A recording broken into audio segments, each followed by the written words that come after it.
thank you, and thank you for coming out on a Saturday night.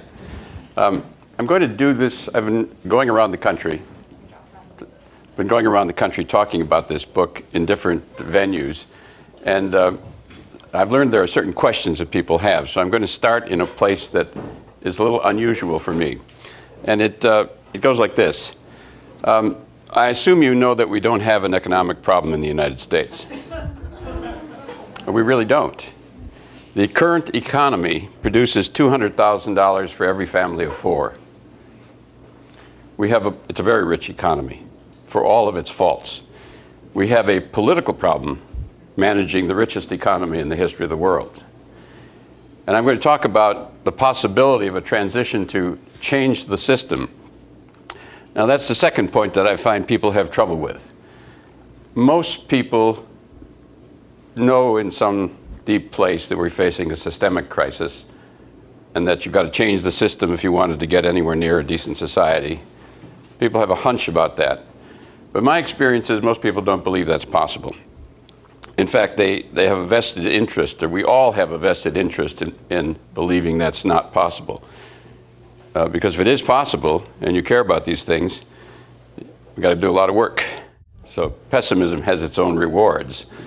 You get to sit back, why bother? Nothing matters anyway. So the argument of this book is that we face a systemic crisis, and more challenging than that it may be possible over time to transcend and change the system. Now, I am a realist. I ran House and Senate staffs. I've been involved in real politics. I'm a historian and a political economist. So I don't say it lightly, but that is the argument. And furthermore, and here's where it gets even more interesting from the perspective of a historian, political economist, and maybe some of you folks care about these things.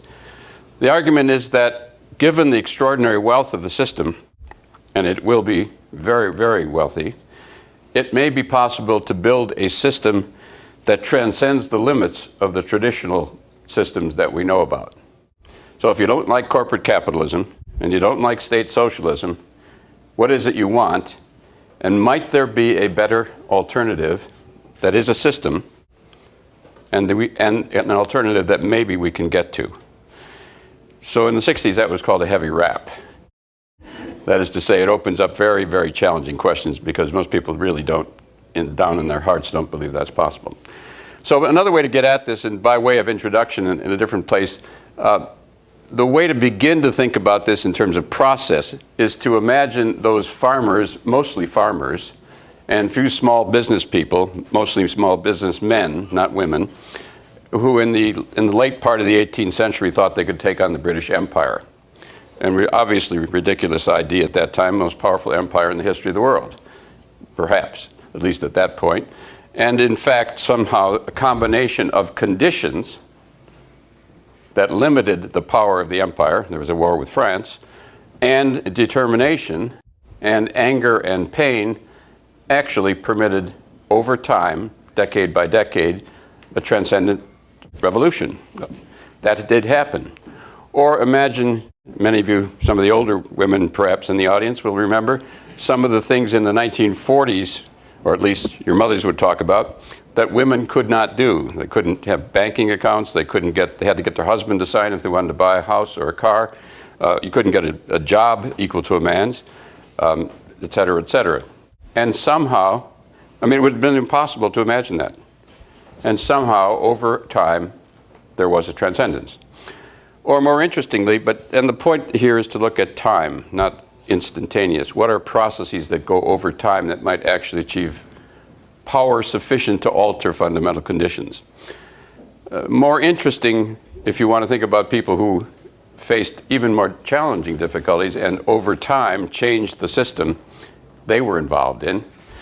Think about people, and these are my heroes, by the way, civil rights workers in Mississippi in the 1930s and 40s.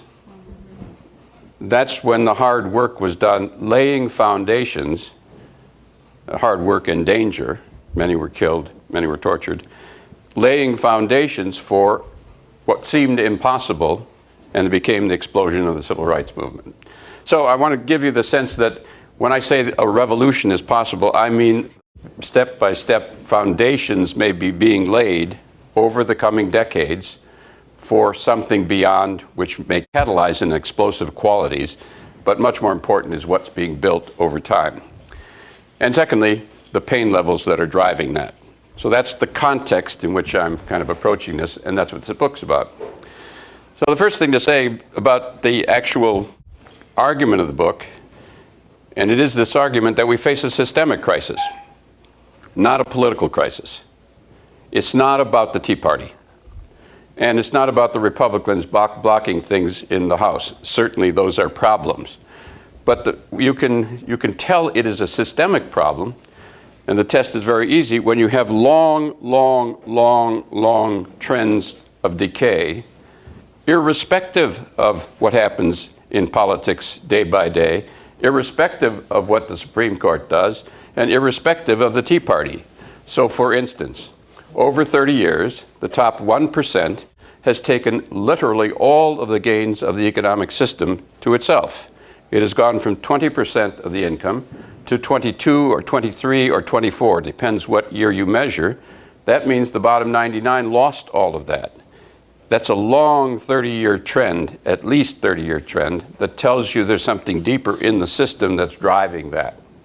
So if you look at CO2 production, again, since 1970, steady increase, 30% of CO2 increase, irrespective of attempts to control, and virtually all of them have failed.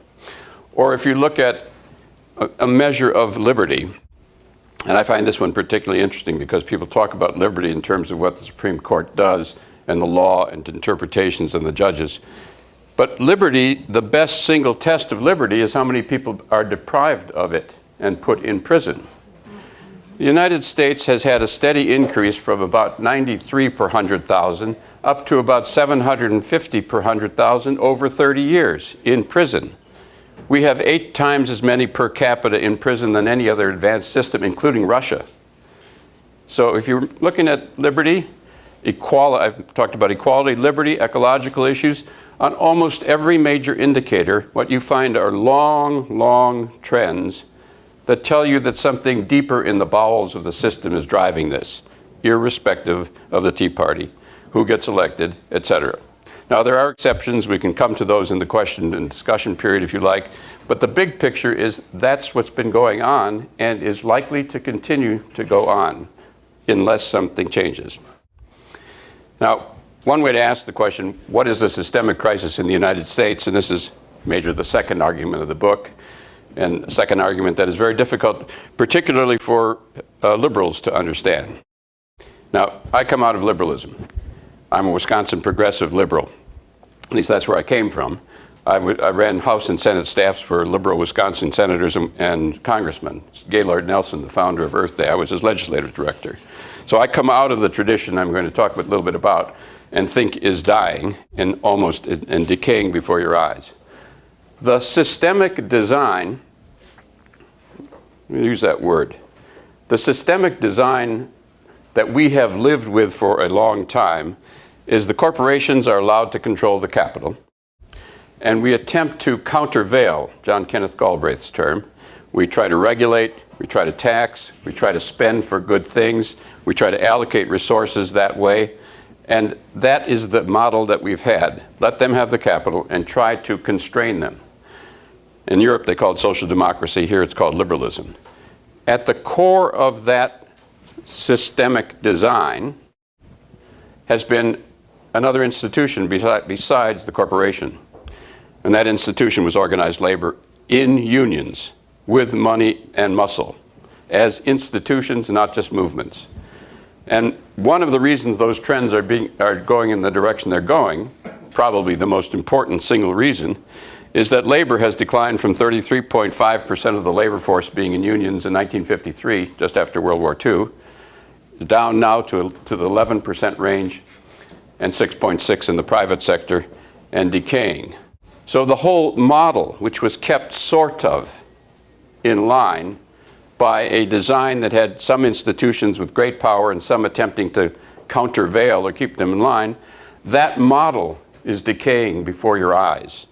And that is probably the most important single reason the trends that you see are going in the direction you see.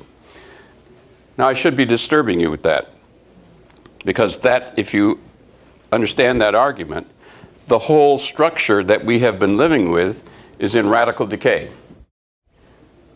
And there's no obvious way out of the box. Furthermore, most people don't have any idea of what it would be if you got out of the box. If you don't like corporate capitalism, and most people don't like state socialism, what is it that might make sense if that design is gone? Do you understand how challenging the question really is? If you take it very seriously, what in the world, Margaret Thatcher had the famous line, TINA, T-I-N-A, there is no alternative, was her argument. It's only capitalism once the Soviet Union collapsed. So that's a serious argument. If you were to go in a new direction, where is it you want to go? Now, I think there's an answer to that question, or I wouldn't have written this book. And I think people are beginning to move in the direction of an answer and building towards an answer.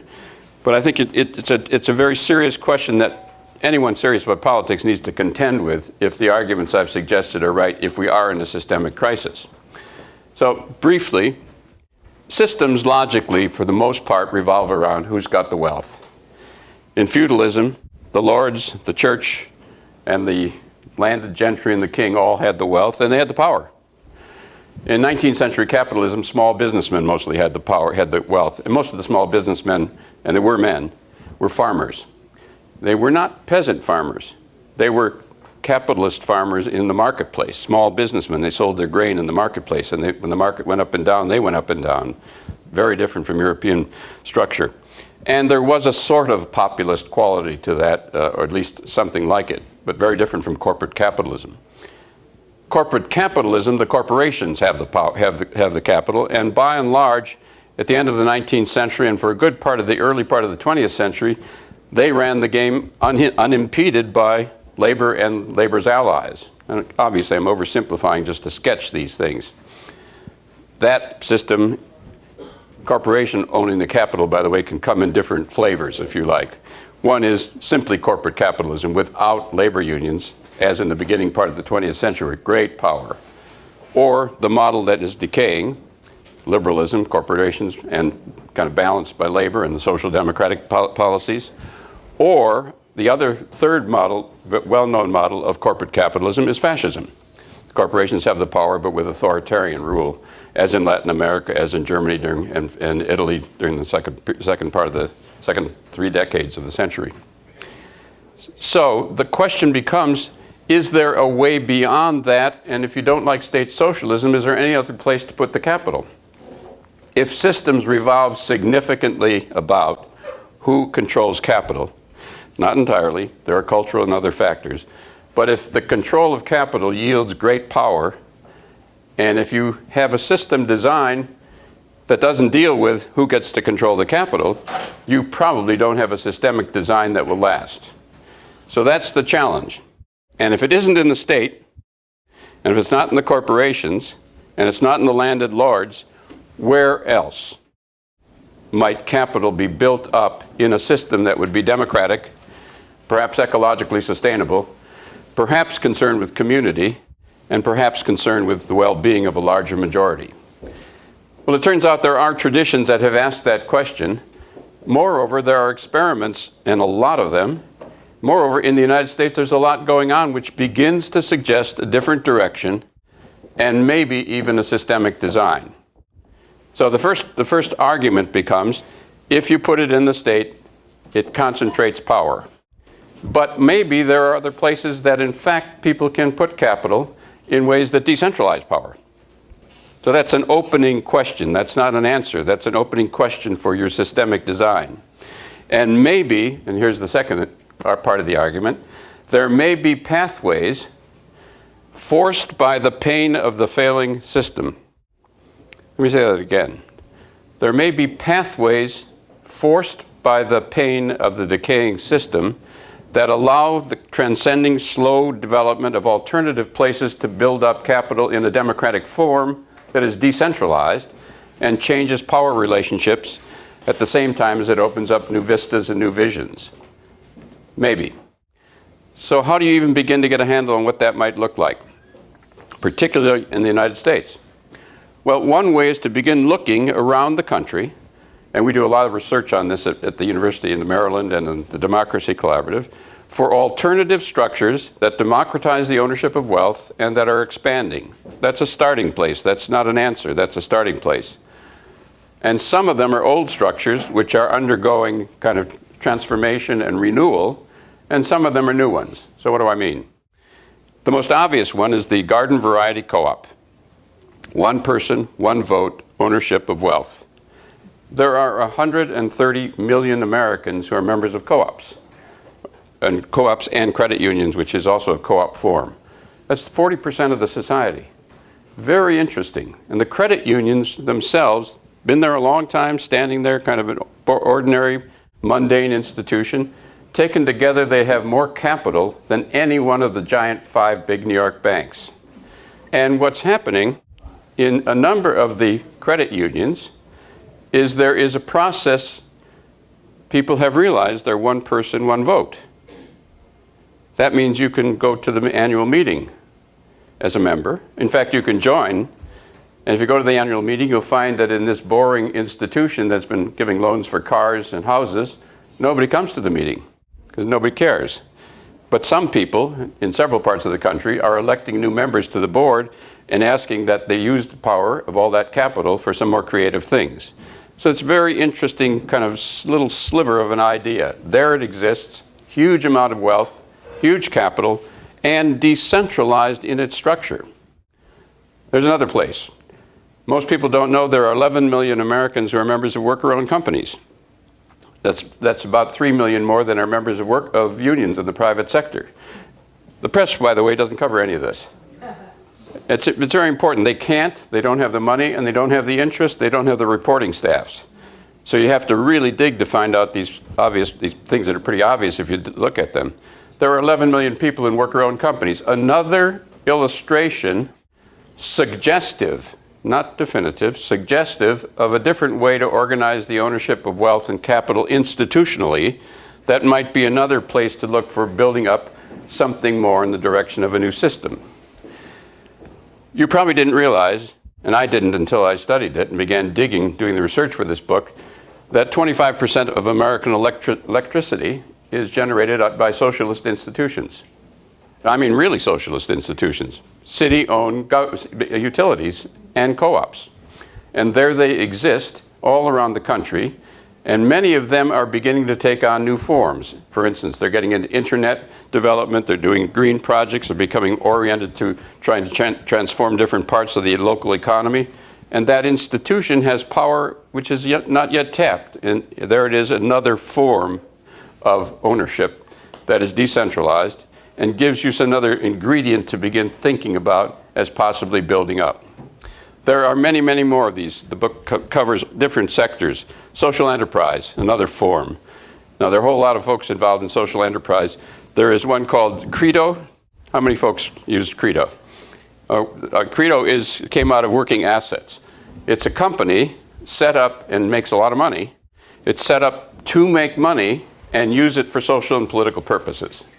And there are several thousand of those around the country that you don't find written about. But again, changing ownership for a political and social purpose. That's another example.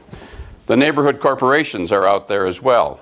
There are about 5,000 of them in the country. Some boring, some interesting, and some getting very interesting indeed. The developing large-scale ownership. There's one in New Jersey that has 1,400 employees, very large owner, and owns land and stores, and so by a neighborhood structure.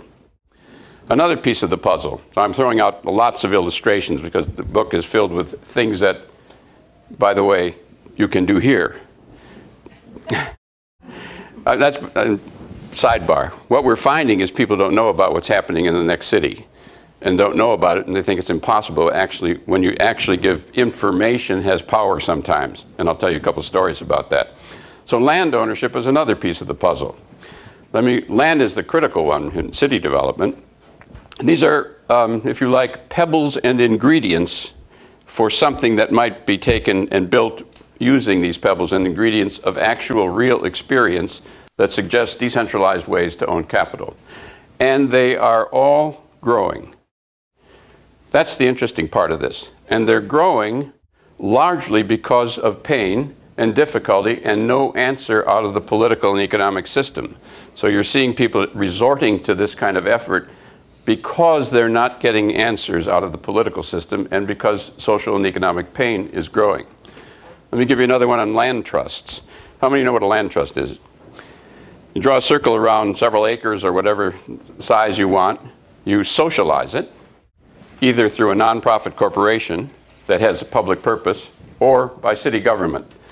Now, 35 years ago, you couldn't find any land trusts in the United States.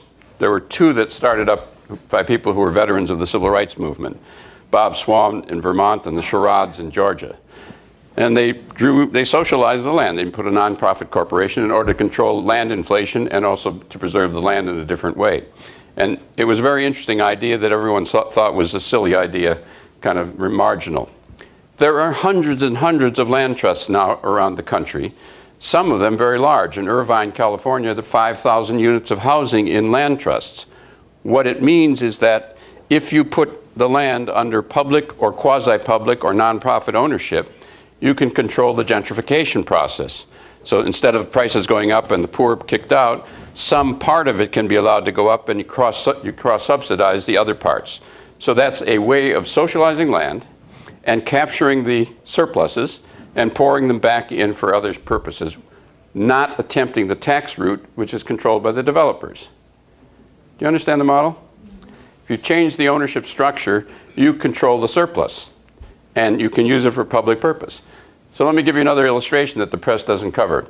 It used to be, I'll stop giving you illustrations after a while, but I just want you to get the feel of what's out there, because this is the nitty-gritty of the kind of slow, quiet things that the press isn't covering.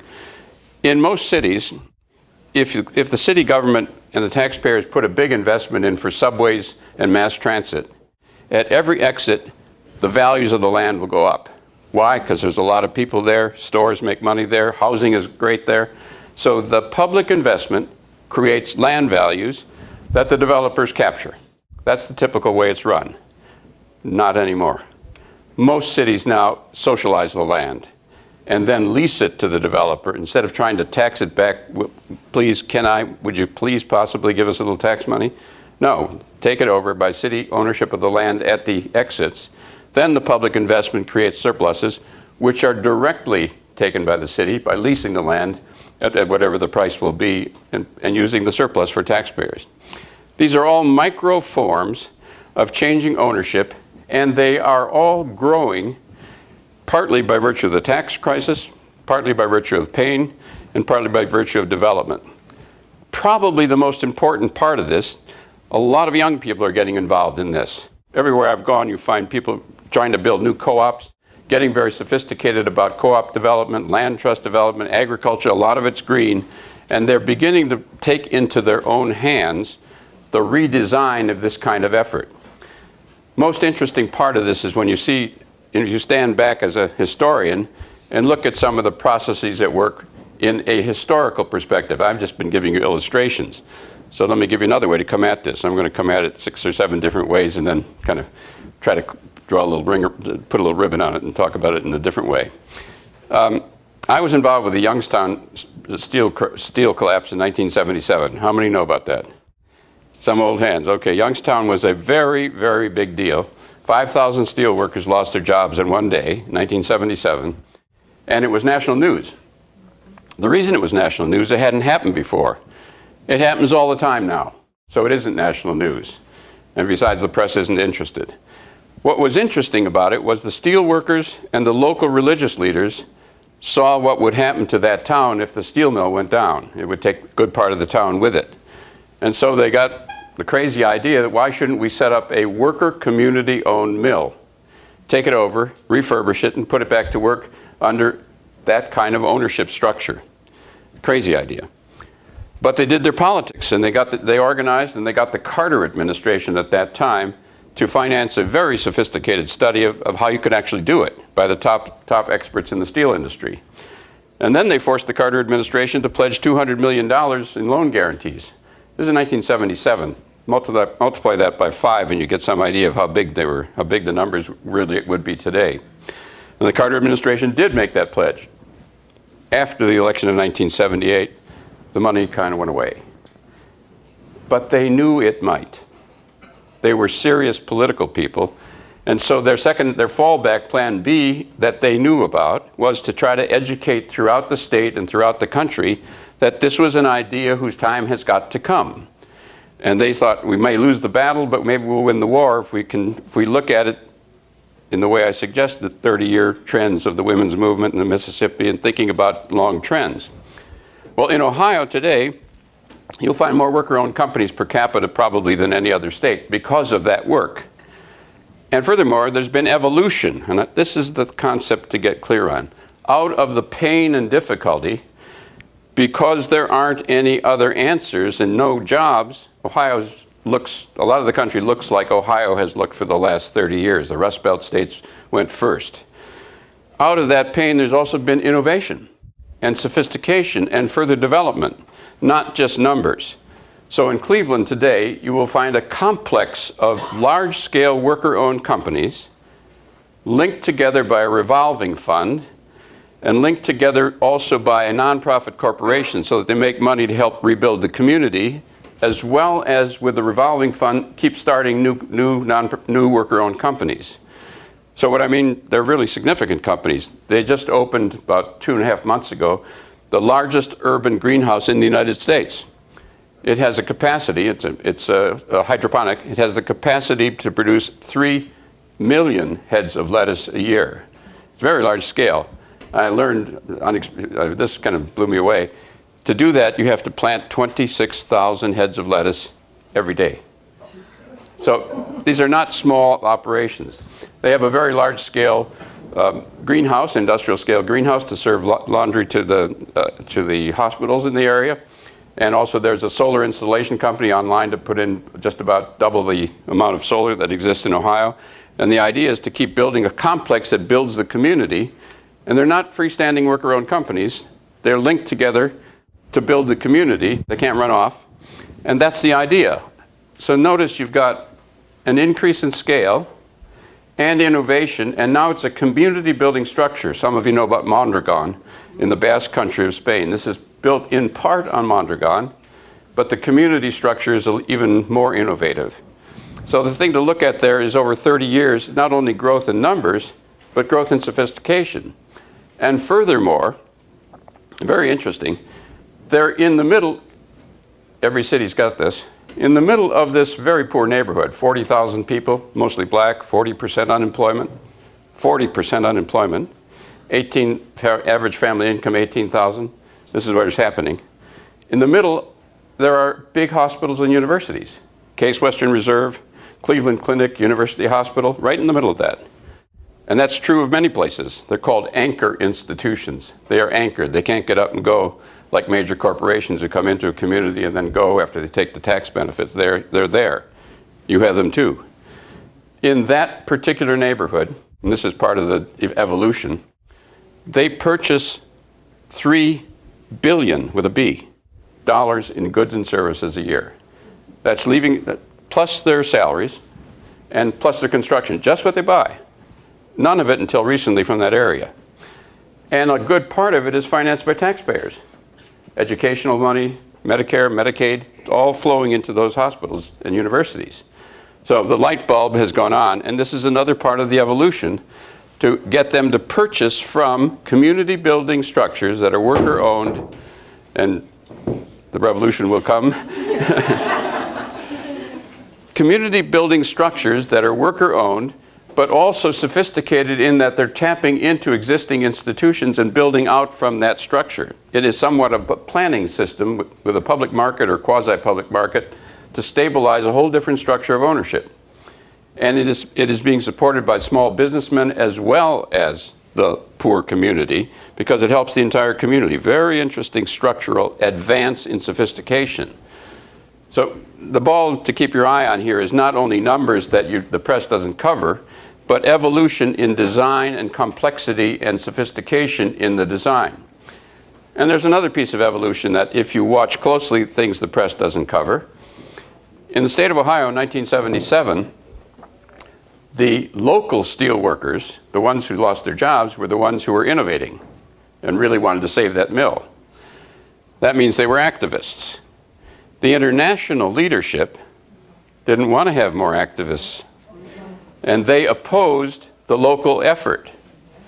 In fact, probably, though we can't prove it, they probably went to Washington with the corporations to cut down the steel, this local kind of hot young thing that was building up with a lot of energy, and it disappeared. Now that's the way it was in 1977. But there is now evolution there as well. The United Steelworkers' top national and international leadership is now leading the fight to have worker community-owned structures around the country. They are pushing now for ownership by workers. Big change in the unions. Looking to, notice the model. The model is now moving towards an ownership model, democratizing ownership, a worker-owned company, rather than simply trying to regulate the corporations, because you do whatever you can on that front. Begin shifting institutional power and make it more and more sophisticated. That's a whole track that's going on. There are 3 or 4 tracks like that I cover in the book, the point of which is that pain levels and the absence of any realistic solution the old way are forcing people more and more to innovate and to realize they can innovate. And if the guys did it in Cleveland, why can't we do it here? That kind of thing's happening. And young people in particular, beginning, the light bulbs are going on saying, if they can do it, why can't we? And that is beginning to happen, particularly on this side. The worker co-op movement is very, very intense. 2 or 3 other tracks, and I'll do these rather quickly because of the time available. There are other things going on in different parts of the system that are really attention to which must be paid, and they all end up with somehow democratizing ownership in decentralized ways. So for instance, how many know about the Bank of North Dakota? Yeah, there you go. People here know. All right. From North Dakota, probably. From here, great. The Bank of North Dakota is a socialist bank. The state-owned bank's been there since the early part of the 20th century.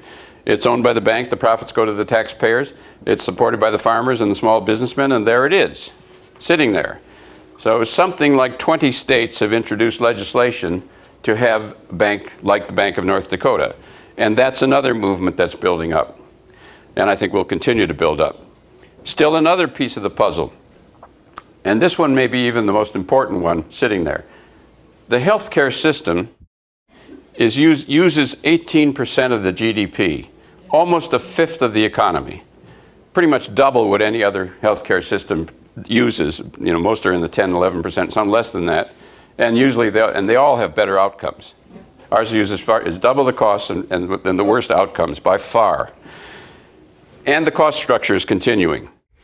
As the financial pressure continues, and it is getting worse in the healthcare system, costs are getting worse, what you're already seeing, and you're going to see more of, is the corporations are going to start taking the penalties and getting rid of the insurance, and people are going to be thrown off their insurance. That's happening around the country. There's more and more pain is happening, and the cost structure is growing up. Where the rubber hits the road is in the states. And state by state by state, we're beginning to see some 20 states have introduced legislation to have single payer in states.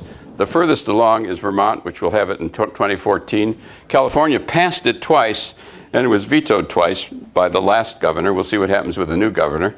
So there is the thing to watch here is not whether this is good guys and bad guys. There is a dynamic that's creating this. The pressures of costs in the healthcare system and the pain levels are forcing a possible transformation of the healthcare system, agonizing state by state by state over the coming decades. The things I've been talking about at the local level are being driven by pain levels and the absence of a solution, state by state by state. If you look at banking, that's another possibility at a very different level, and this is a third process. There are about 4 that I would outline for you. Most people who look at the banking system at the national level, and the experts on this are left, right, and center, are almost unanimous in predicting another major financial crisis.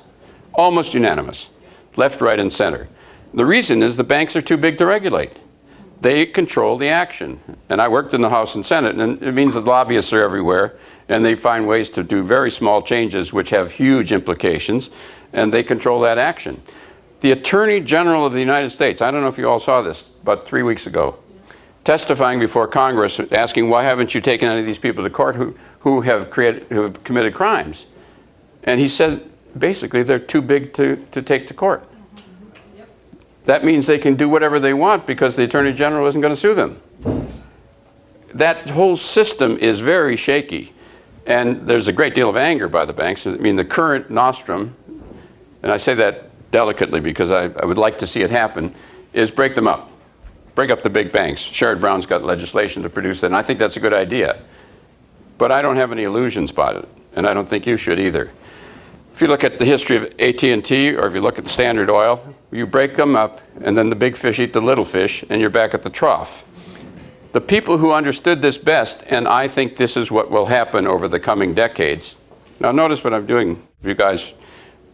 Notice what I'm doing. There's a great pain level. The system is not working because the old balances are gone. Pain is developing at the local level, all sorts of interesting things, decentralized ownership things. At the state level, interesting things going on with banking, at the city level, land trusts, all kinds of odd things. The healthcare system has got another dynamic, and it moves in the direction of single payer, which is another way to have public ownership of the system, piece by piece by piece at the state level. And the banking system is another part. That's a different level crisis, which because it may be national, may take a different track at the national level. It's the first time I've said anything about national. I'm talking about building over time from the bottom up so far. And again, because the old system can't solve problems. If you start thinking about that particular part of it, there's a whole different dynamic that looks like this. And the people who understood this best, I take my hat off to them, and you will be surprised, are the conservative economists of the Chicago School of Economics who were Milton Friedman's teachers. Now, why in the world would I say something like that to an audience like this, right? Because they were honest men.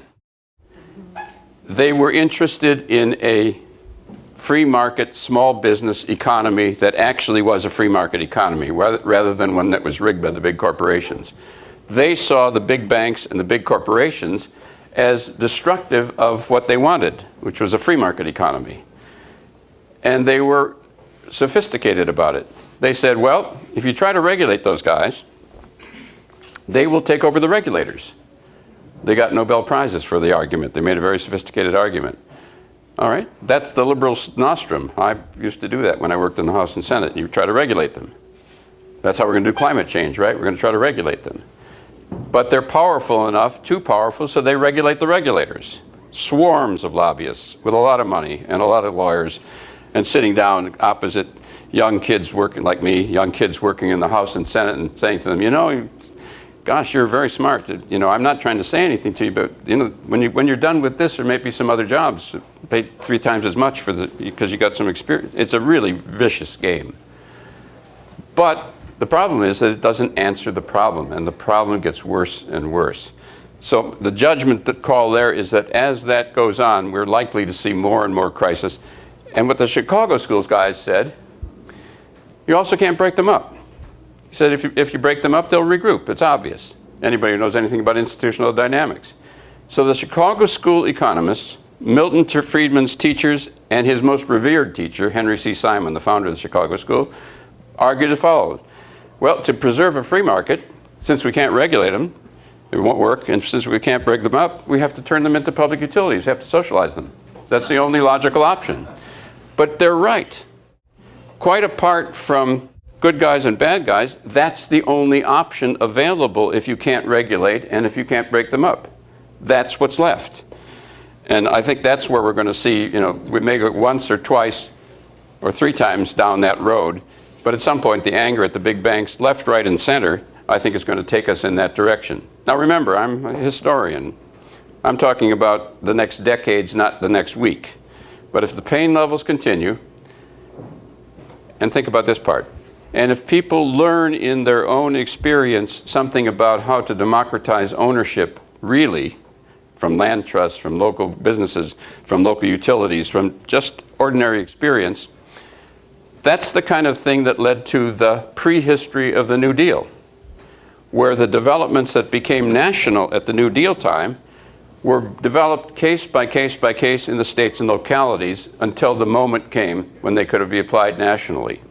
And if there is no solution nationally, by the way, I'm not urging this. I'm suggesting this is a pattern. I would urge it, but there's an emerging pattern that cannot solve the problems.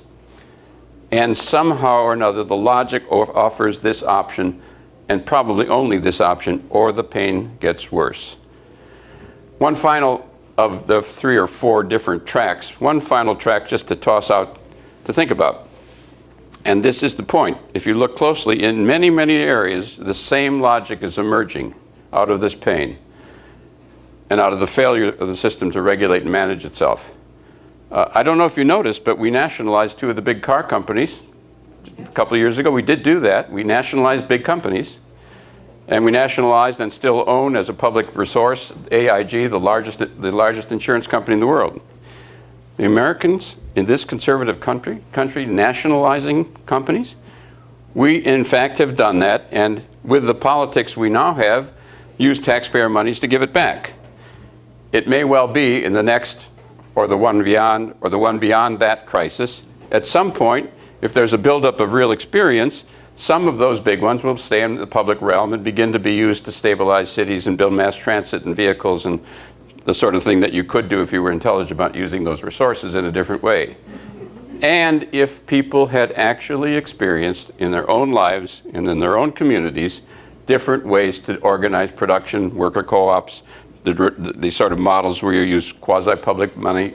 You know, if you think about it this way, if hospitals and universities have a lot of public money in it, and they stabilize worker-owned companies and stabilize the community, the day we have mass transit and high-speed rail companies at the national level, they could perform much larger forms of the same thing, stabilizing communities. Now, this is all obviously very utopian talk. You don't believe any of this stuff. It's very hard to stand back and say, the pain levels, in fact, are systemically driven and are not going to go away. And therefore, people are being forced to do things that are very hard, not because they want to. What they would like is the old way back. But the agony and pain is the driver to look at.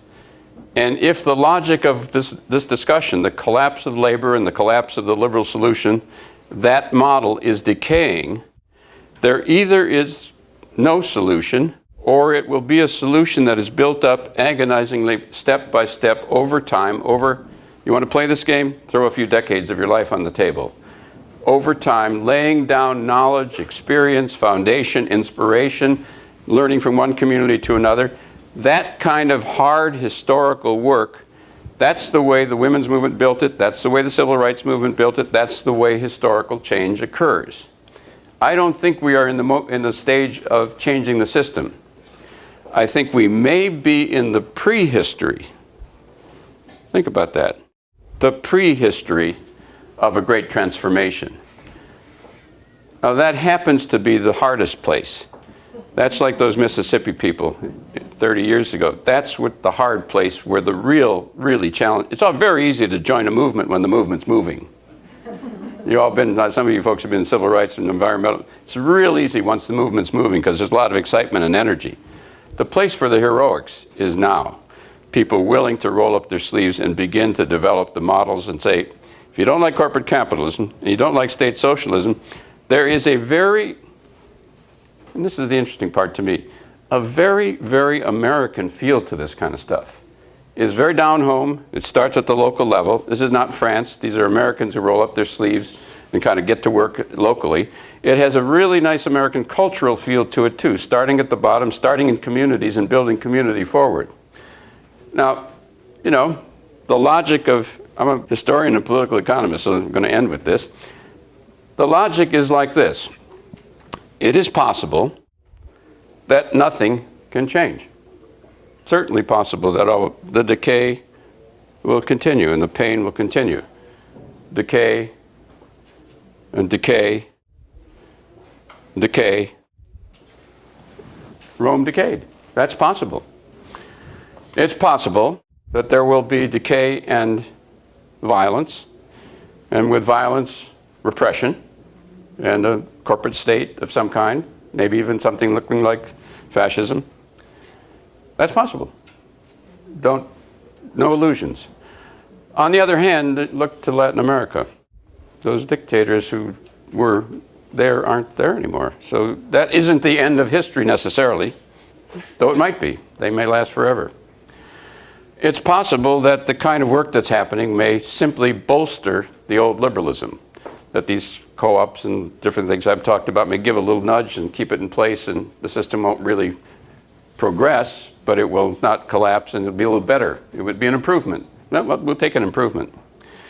But it is also possible, speaking as a historian, and I ask you to think as a historian, it is also possible, as in many, many parts of the world, think of the collapse of the Berlin Wall, think of apartheid collapsing, think of the French Revolution, the American Revolution, etc., etc., etc. Revolutions are, and I exaggerate slightly, they're as common as grass in world history. And always they seem impossible. So if I say one last word, don't believe me, but, but I will say one last word. So I'm kind of cool about this. I actually think we're in a process of many decade development, and it's a very exciting process if you see it with these kind of perspectives. If you see that's what then must we do is to further the process. That's what the book argues, that this is happening, but it's not intentional. It's not sophisticated. It isn't when intention and clarity and choice are added to emergent processes. You get a very different power dynamic. So let me say that again. This stuff is happening. It's not intentional yet. It's not part of a strategic decision of people to invest and go this direction yet. When that happens, something different happens. That's when movements begin to move. So I think we're even in the prehistory of a potentially great movement. That's really the interesting part of this sort of thing. I was going to say something in this last moment, but I think I'm going to sit down and leave it at that. Thank you very much for having me.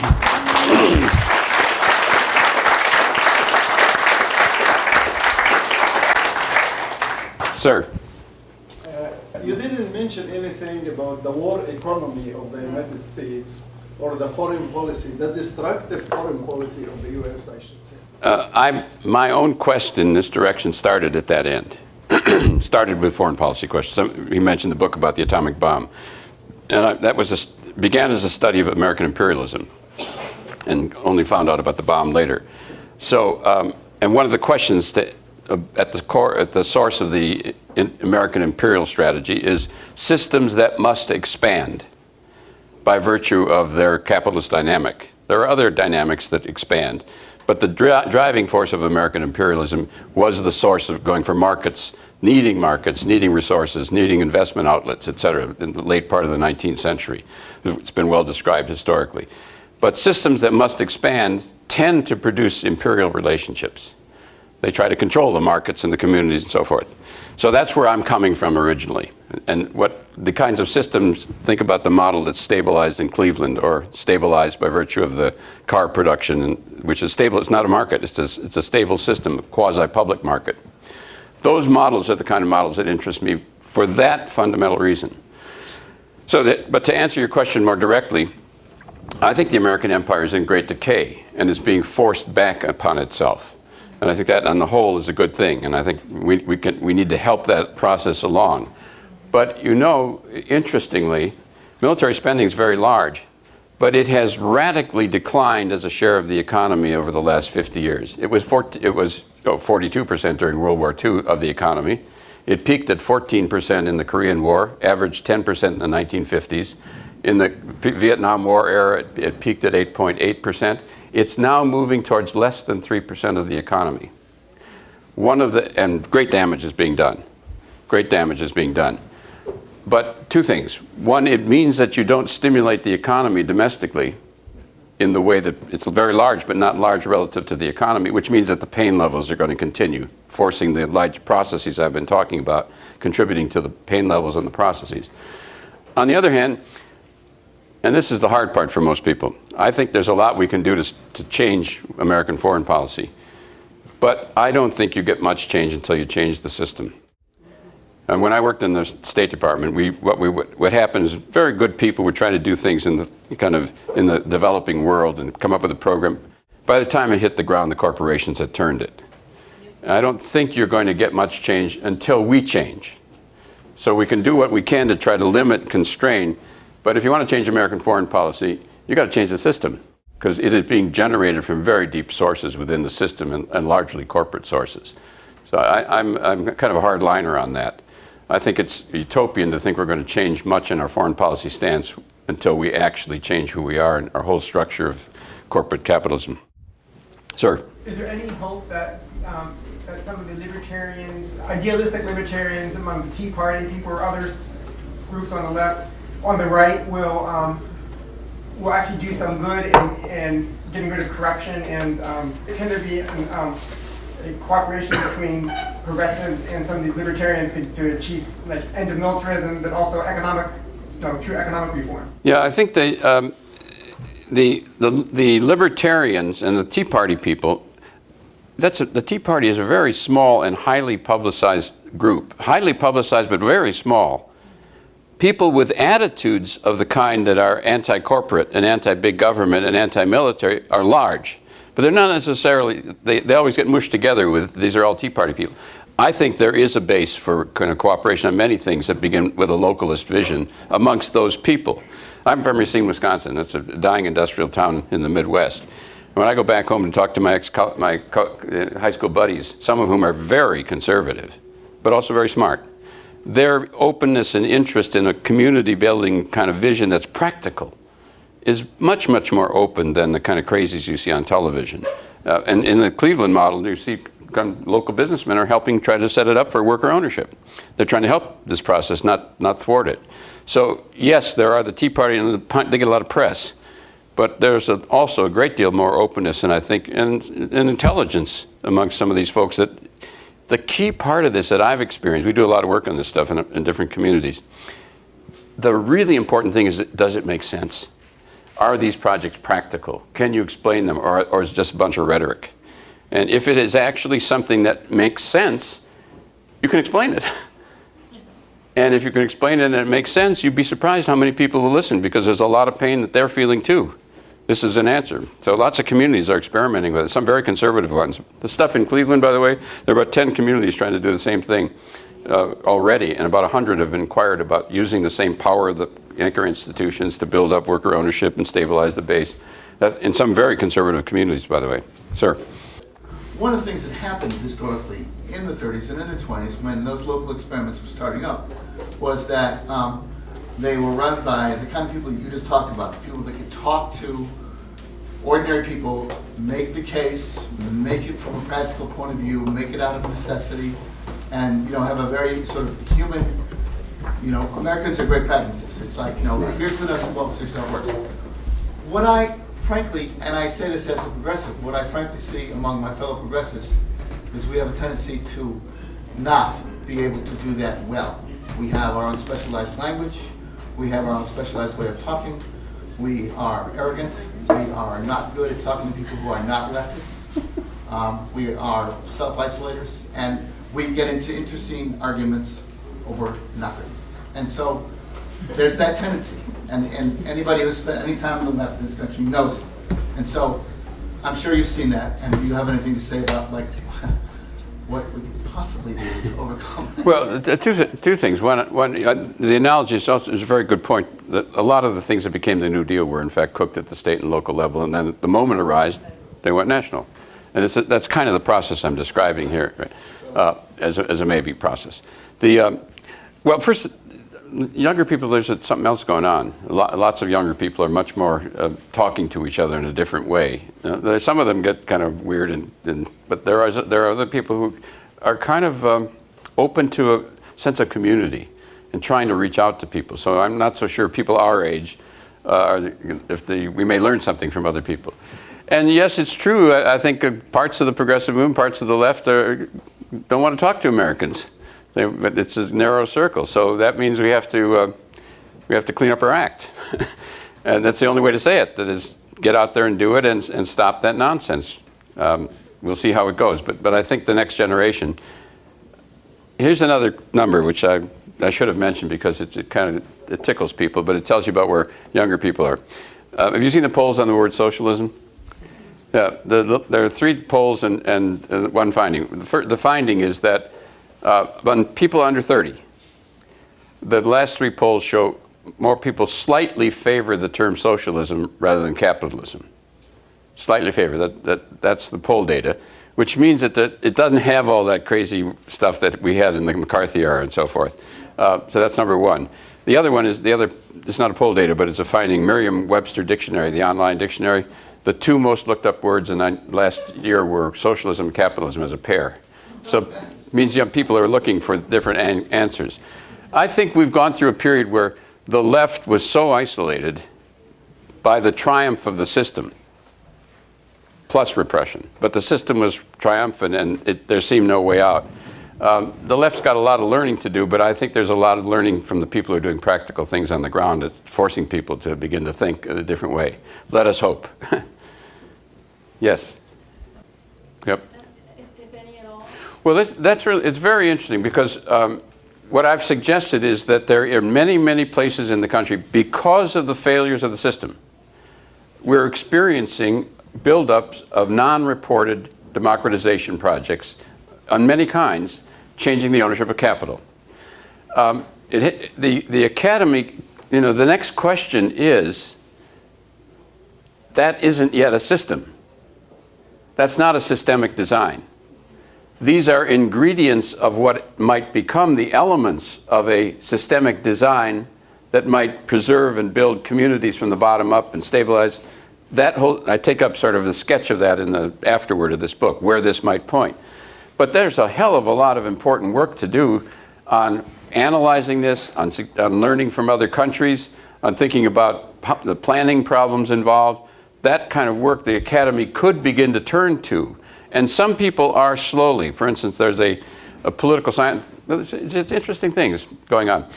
The president of the American Political Science Association this year is a woman at Harvard named Jane Mansbridge.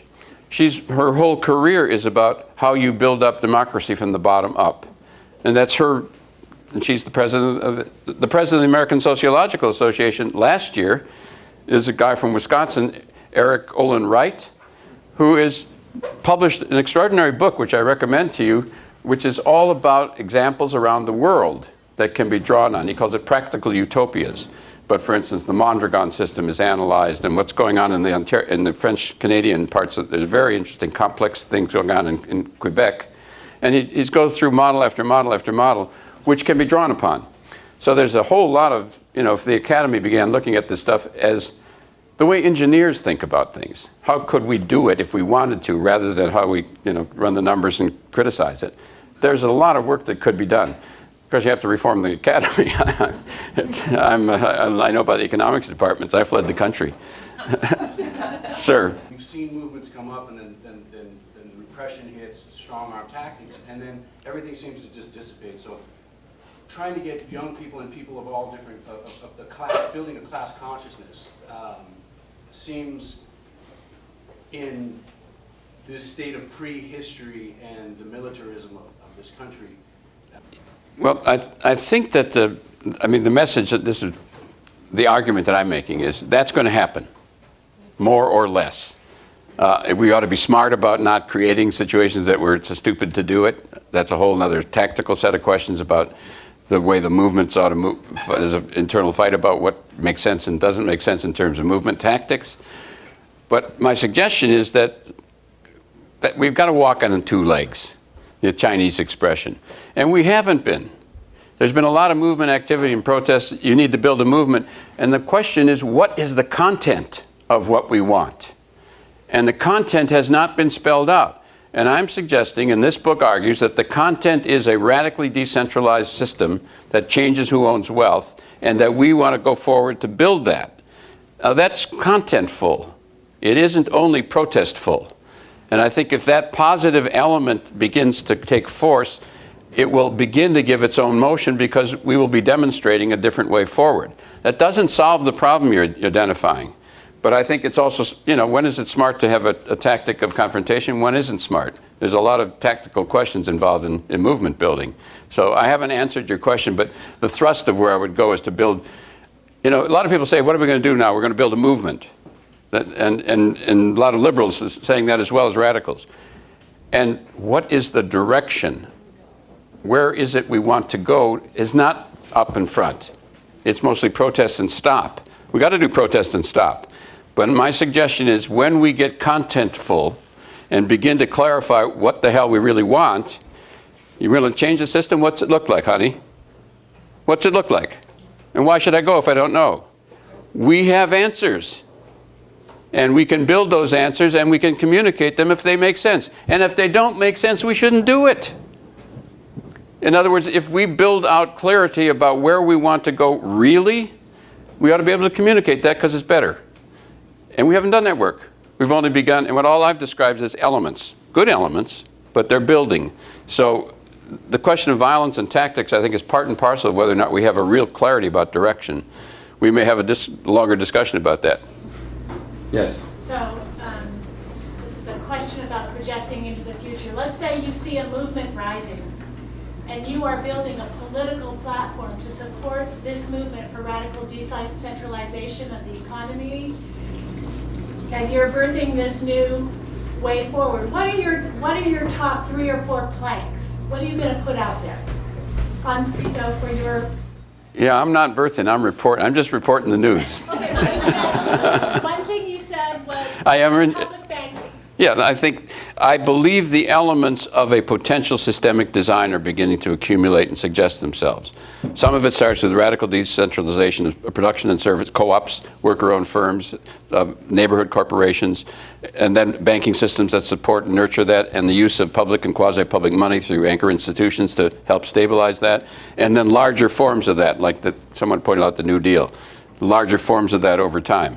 I think that's a direction that you can begin to say. The banks, the big banks, at some point, right, the current demand is break them up. I think the next demand is make them into public utilities.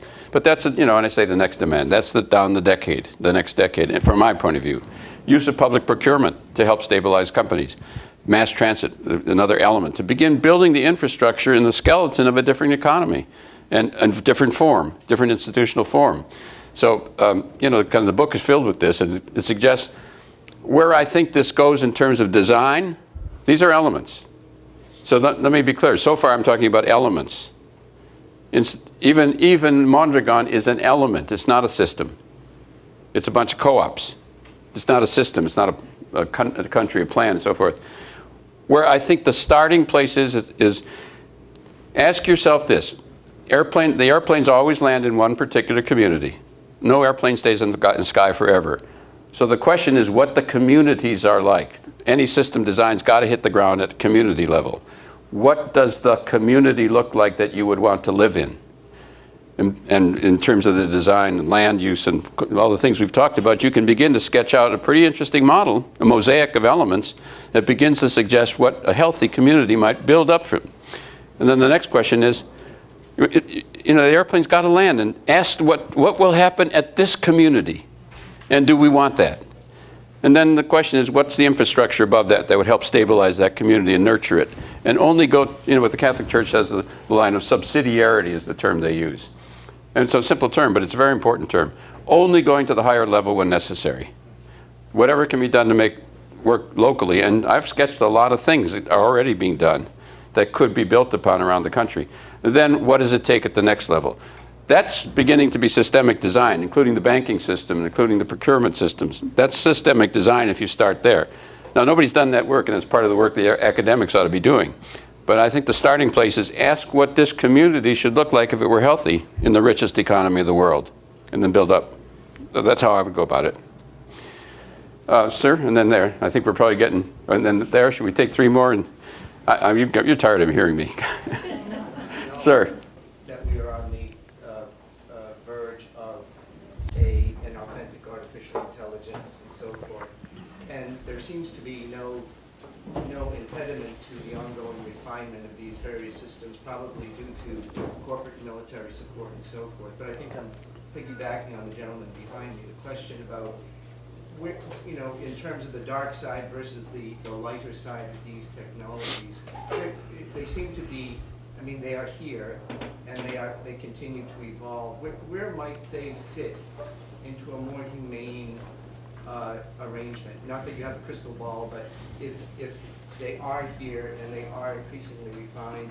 He talks about technological unemployment and the displacement of workers and so forth. How could we use these devices in a human touch? It's a really good question, but here's how I come at that. It's an extraordinary possibility. So here's the numbers. In the 20th century, standard technologies advanced such that GDP per capita increased 7-fold. That's technological change. Because of technological change in this past century, 7-fold increase in the amount of goods and services per person. Unbelievable. And we are at $200,000 per family of 4. If the 20th century trend were to continue, and there is accelerating technological change, but if it only continued at the rate of the 20th century, this economy, leaving aside the resource limits, and we could get to that, would be producing $1 million for every family of 4 without inflation. Inflation, the number would be higher. Or, $500,000 for every family and a 20-hour week, or $250,000 and a 10-hour week. The technology, as Keynes and Marx kept pointing out, is the wonderful boon. It opens the way to, really the utopian possibility. So yes, for the technology. The question is who controls the action. Yes. If you use it properly, it is a wonderful thing. If you don't, unemployed people here and trillionaires there. So, that's part of the crisis as well. I think that's at the level, we've been talking about, as the academy would say, we've been talking mainly about material conditions.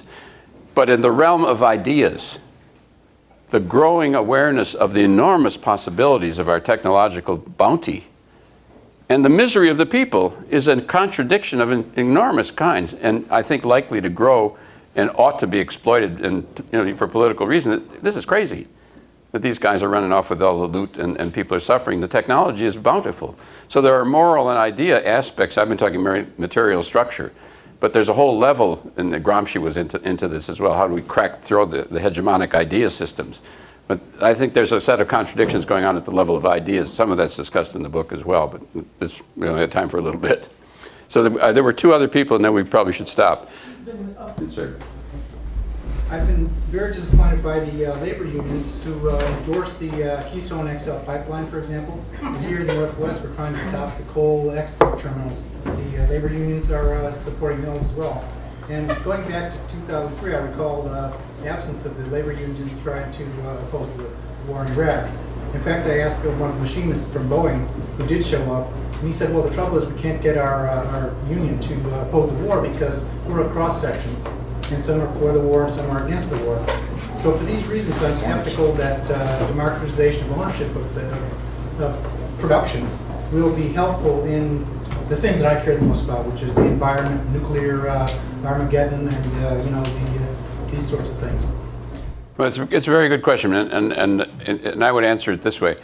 If democratization of ownership is a necessary but not sufficient condition, but it is necessary to have an institutional base. So the question is whether or not people who are getting into this begin to do it with a different cultural vision. So the green, for instance, all the stuff I talked about in Cleveland is green, LEED gold, building for the laundry, et cetera, et cetera. So the organizers who have a different consciousness this time round are not the guys who organize those unions.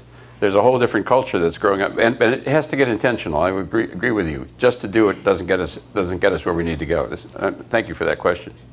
There was one here, sir. Thank you. It occurred to me, I've been reading Gandhi, and what you've been doing is proposing constructive movement in Gandhi's terms, which is crucial as nonviolent opposition, non-cooperation. So thank you for that. I think that's essential. My question is, do you think people who are progressive on the left or anywhere should be talking about their view of what actually happened on September 11th? I think it's a non-starter at this point. I don't think we should spend a lot more energy on that issue at this point because I think it's not going to get us very far. But I respect people who disagree about that. So we could talk about it afterward. It would take us to a different level. Sir? Then could I throw in one other question? Sure. You didn't speak about global warming, and that's another. I have a pretty hard line on this question, so let me tell you what it is.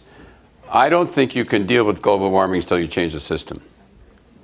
And I think that, I think people who say that there's an urgency argument about if we don't do it tomorrow, it's all over. And what I find that sort of disempowers people because it doesn't happen tomorrow.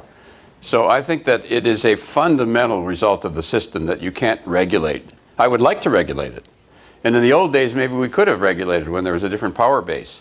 But I think that's a system-changing issue that really is very hard, and we're going to go through lots and lots of pain before we get to the end of that one. So I have other people disagree about that. I think it is very urgent, but there's a way of casting the urgency argument that is disempowering, and there's a way of casting it that's empowering. So, but I think that it's very systemic. I don't think you can regulate the corporations given the power structure. I think the conservatives were right. The conservatives I mentioned were right about that. So I'm going to give you a website, and then I'm going to say one other thing, then I'm going to sit down. Okay. So the website that is community-wealth. Put the dash in, because there's one without a dash, .org.